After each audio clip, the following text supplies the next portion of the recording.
హృదయములోకి ప్రభువు వచ్చిన సకలము మారు. నీ హృదయములో ప్రభువు వచ్చిన, అందుకే చిన్న మనుషునిలోకి గొప్ప దేవుడు వస్తే గొప్ప గొప్ప అద్భుతములు జరుగును. నీ హృదయములోకి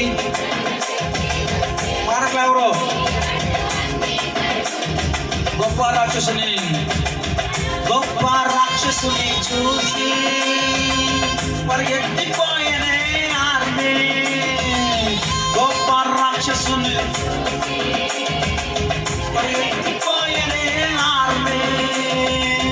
కూల్గా వచ్చాడయ్యా, కూల్గా జయించాడు రాయితో. కూల్గా వచ్చాడయ్యా, కూల్గా జయించాడు రాయితో. నీ హృదయములో ప్రభువు వచ్చిన సకలము మారు. నీ హృదయములో చిన్న మనుషునిలోకి గొప్ప దేవుడు వస్తే గొప్ప అద్భుతములు జరుగును. నీ హృదయములోకి దైవ శక్తి వస్తే నీకంటూ అన్నీ జరుగును.